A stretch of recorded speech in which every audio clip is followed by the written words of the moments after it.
ইরানকে ঘিরে এবার মুখোমুখি অবস্থানে যুক্তরাষ্ট্র ইসরায়েল।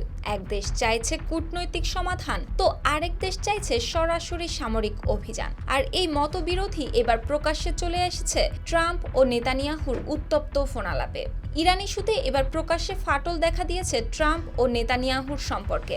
1 ঘন্টার ফোনালাপ শেষে ট্রাম্পের হামলা স্থগিত করার সিদ্ধান্তকে বড় ভুল বলেও অভিযোগ করেছেন ইসরায়েলি প্রধানমন্ত্রী।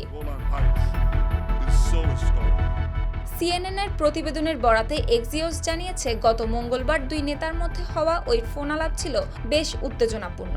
যদিও এর আগে রোববার কথা হয়েছিল তাদের, তখন ট্রাম্প ইঙ্গিত দিয়েছিলেন চলতি সপ্তাহেই ইরানের নির্দিষ্ট কিছু লক্ষ্যবস্তুতে নতুন করে হামলা চালাতে পারে যুক্তরাষ্ট্র। এমনকি সম্ভাব্য সেই সামরিক অভিযানের নাম অপারেশন স্ল্যাজ হ্যামার দেওয়া হতে পারে বলেও ঠিক করা হয়েছিল, এমনটি দাবি করছে মার্কিন সংবাদ মাধ্যমগুলো। তবে পরিস্থিতি বদলে যায় মাত্র 24 ঘন্টার মধ্যেই। ট্রাম্প পরে ঘোষণা দেন কাতার, সৌদি আরব ও সংযুক্ত আরব আমিরাতের মতো উপসাগরীয় মিত্রদের অনুরোধে তিনি আপাতত হামলার পরিকল্পনা স্থগিত করেছেন।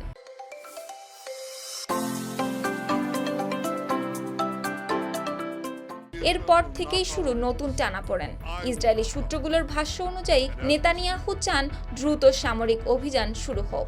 তার মতে ইরানের বিরুদ্ধে কঠোর পদক্ষেপ নিতে যত দেরি করা হবে, ইরানকে ততই শক্তিশালী হওয়ার সুযোগ দেওয়া মাত্র। আর সেই অসন্তোষই তিনি সরাসরি ফোনে জানিয়ে দেন ট্রাম্পকে।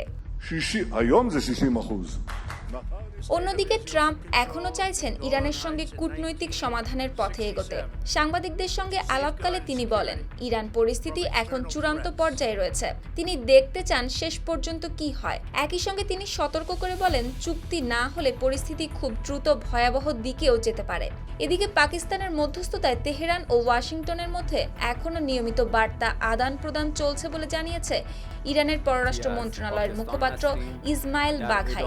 তবে সবচেয়ে বড় প্রশ্ন হলো, পারমাণবিক কর্মসূচি ও ইরানের বিদেশে আটকে থাকা সম্পদের মতো গুরুত্বপূর্ণ ইস্যুতে এখনও কোনো অগ্রগতি হয়নি। এসবের মধ্যে ট্রাম্প আবারও ইঙ্গিত দিয়েছেন, সামরিক পদক্ষেপের পথ এখনও খোলা রয়েছে। তার ভাষায়, পছন্দ মতো উত্তর না পেলে সবকিছু দ্রুত বদলে যাবে, আর সেজন্য পুরোপুরি প্রস্তুত আমেরিকা। সুপ্তি রায়, RTV।